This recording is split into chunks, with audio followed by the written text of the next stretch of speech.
नमस्कार, मैं हूं लक्ष्मण सिंह राठौड़ और आप देख रहे हैं जयवर्धन न्यूज़। अभी आपने जो आगे देखी झलकियां, ये थी गौरी नृत्य। यह मेवाड़ का प्रसिद्ध गौरी नृत्य है जो भील समुदाय के लोग द्वारा नृत्य किया जाता है।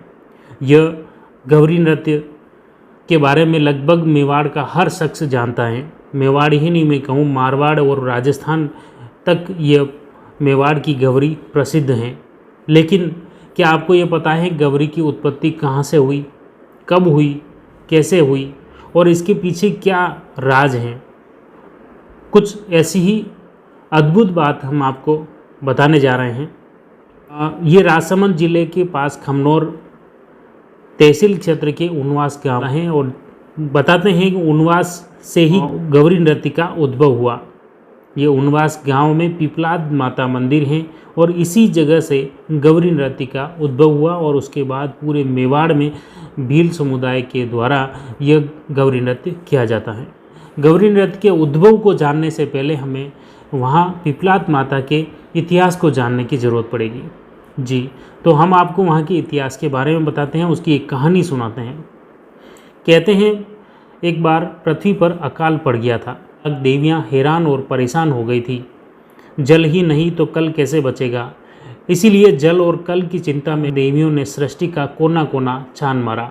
चारों तरफ पतझड़ ही पतझड़, न पेड़ न हरियाली, जाएं तो कहाँ जाएं।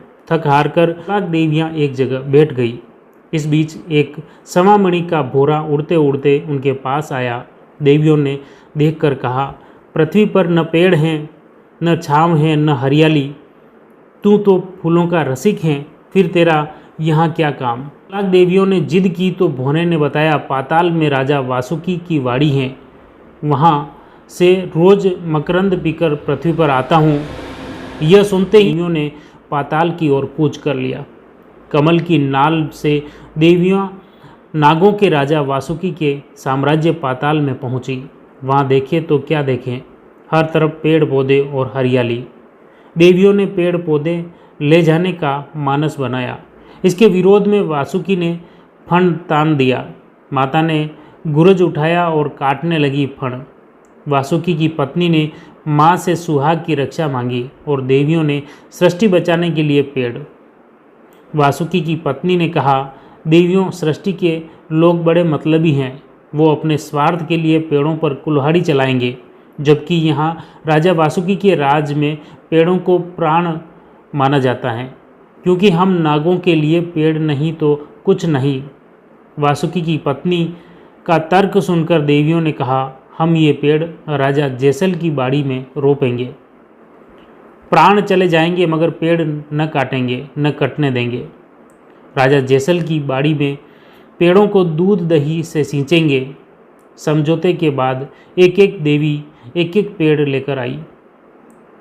जैसे पीपल लाने वाली पिपलाज, आम लाने वाली आमज, नीम का पेड़ लाने वाली नीमज, खेम या खेजड़ी लाने वाली खीमज, क्षेम लाने वाली क्षेमकारी, कदम्ब लाने वाली कादम्बनी आदि भिन्न भिन्न नामों से ये माताएं पुकारे जाने लगी। धरती पर पहला बड़ का पेड़ उनवास के पास रोपा गया। कहते हैं पीपल लाने वाली पीपलाद माता की 9 लाख देवियों में से सबसे बड़ी बहन थी। तो राजा जैसल की बाड़ी में पेड़ पौधे लगाए गए। राजा और रानियां दूध दही से सींचने लगी। अब हमें आगे की कहानी बताएंगे उनवास के हरीजी सालवी। ये जो सामने आपके बरगद का वृक्ष है, ये मातेश्वरी पिपलाद मैया जब मृत्यु लोक में अकाल पड़ गया था तब पाताल में गई और पाताल लोक में राजा वासुकी की वाड़ी थी। वहाँ पे वासुकी से युद्ध किया और फिर इसको लाके, ये जो स्थान है जो रोई की काकर, उस पे लाके इसको अंकुरित किया था, यहाँ पे इसका रोपण किया था। तदुपरांत सभी देवियाँ इसको दूध और दही से सींचती थी। ये पेड़ धीरे धीरे बड़ा हुआ तो एक बार हिमालय में रहने वाला एक योगी था जिसका नाम था बान्या जोगी, वो यहाँ पे आया और उसके साथ में उसके 78 चेले थे। इस वृक्ष के नीचे आया तो किसी कारण उस 78 चेलों की मृत्यु हो गई थी। तो उसने अपने चमत्कार से 78 चेलों को वापस जीवित किया था और एक धार प्रदेश उस समय जिसकी सीमा में आता था ये, तो वहाँ का एक राजा जल था, उसके पास में गया और उसको कहा इस बरगद का पेड़ जो है वो नरभक्षी पेड़ है, उसको कटवाओ नहीं तो मैं आपको श्राप दे दूंगा। तो राजा ने इसके ऊपर चढ़ाई करवाई, इस पेड़ को कटवा दिया और मातेश्वरी ने वापस वर्जू कांडी का रूप लिया, राजा के पास गई, उसके बाद में उनसे वचन लिया, राजा का वध किया। तो ये एक जो कहानी है, जिनको राजस्थान में भीलों का प्रसिद्ध जो लोक नृत्य है गौरी, उसके माध्यम से इन कहानियों को आज भी जो उसमें जो खेल आते हैं गौरी में, कि भाई बान्या जोगी वाला खेल है, वर्जू कांडी वाला है, भील धार्य वाला जो खेल है, कालू कीर का जो है, यहाँ तक कि पूरी गौरी जिसका उद्गम और मूल क्षेत्र ये है, मूल उत्पत्ति इस गांव से हुई है और इन्हीं माता जी के इर्द गिर्द घूमते हुए पूरी उस गौरी की रचना की हुई है। शिव पार्वती का खेल जो दिखाया जाता है वो उस खेल में, उस गौरी में, इस बरगद के पेड़ की, इस मातेश्वरी के स्थान का एक अद्वितीय स्थान है, जिसको शब्दों में व्यक्त करना बिल्कुल एक नादान सी बात हो जाएगी। ये अपने विशेष में विशेषता रखता है, विशेष स्थान रखता है अपने आप में। और मातेश्वर जो विराजमान है गांव के चौराहे पर, पिपलाद माता जी के नाम से एक विशाल मंदिर बना हुआ है, शिखर मंदिर बना हुआ है। वो आज से पहले मेवाड़ के शासक सम्राट आलूराव, जिनके शासनकाल में नौकर से शुरू हुई थी, और उन्हीं के शासनकाल में उनके जो मंत्री थे श्रियाक, उस मंदिर का जीर्णोद्धार करवाया, वापस पुनर्निर्मित करवाया। उस मंदिर में एक शिलालेख स्पष्ट होता है कि वो शिलालेख 1016 विक्रमी संवत जो बताता है, तब उसको शिलालेख है, मतलब इतना प्राचीन, तो उसका जीर्णोद्धार करवाया गया था। वो मंदिर उससे भी प्राचीन था और किंवदंती और पुराणों में इसका वर्णित है। ये जो मंदिर है, तदुपरांत जो उनवास में पिपलाद माता विराजमान है, वो पिपलाद मैया जो है वो एक मान सरोवर है जो किसी भौगोलिक परिस्थितियों के कारण पूरा दब गया है, और उसी के पाल पे विराजमान पिपलाद माता जी का मंदिर वहाँ पे विराजमान है। अद्वितीय प्रतिमा है और काफ़ी पुरानी है, हजारों वर्ष पुरानी है। ये मंदिर एकलिंग जी का जो मंदिर है, बप्पा रावल जी ने जो बनवाया था, उनके समकालीन या उनसे भी प्राचीन हो सकते हैं, हजारों वर्ष प्राचीन मंदिर है। और इस गांव की विशेषता ये है कि ये जो गांव है ये जुड़ा हुआ है ऐतिहासिक स्थान से भी अपना विशेष महत्व रखता है। मेवाड़ में सिसोदिया वंश की स्थापना जिन्होंने की थी महाराणा हमीर सिंह जी ने, वो महाराणा हमीर सिंह जी इसी गाँव के मूल उनवास के चद्दाना राजपूतों के बांजे थे। और इसका प्रत्यक्ष प्रमाण जो हमारे पास में श्यामलदास कृत वीर विनोद ग्रंथ में आपको मिलता है। धन्यवाद। जय हिंद। पेड़ ले जाने लगा तो जैसल और उसकी सेना अड़ गई। भानिया भारी पड़ा, पेड़ों पर कुल्हाड़ियाँ चली तो राजा जैसल सीना तान दिया, प्राणों की आहुति तक दे डाली। लाखों मानवी मरे लेकिन पेड़ नहीं कटने दिए। तभी से गौरी में बडलिया हिंदुआ का खेल खेला जाता है ताकि पेड़ों की रक्षा का संदेश और माँ से पेड़ों का जुड़ाव जन जन तक पहुँचाया जा सके। इसके पीछे की मुख्य कहानी आपको बता दी कि ये है कि पेड़ बचाएं, क्योंकि पेड़ हैं तो बारिश है, प्रकृति है और जीवन है। पेड़ से ही सब कुछ है। इसी संदेश को जन जन तक पहुँचाने के लिए ये गौरी नृत्य का शुरुआत हुई। और शुरुआत में यहाँ पर मराठा समाज के लोग सेवा करते थे। यहाँ पर संस्कृत में इतिहास लिखा हुआ है और माँ की कृपा से धीरे धीरे ये गांव में बस्ती बढ़ने की वो प्रक्रिया शुरू हुई,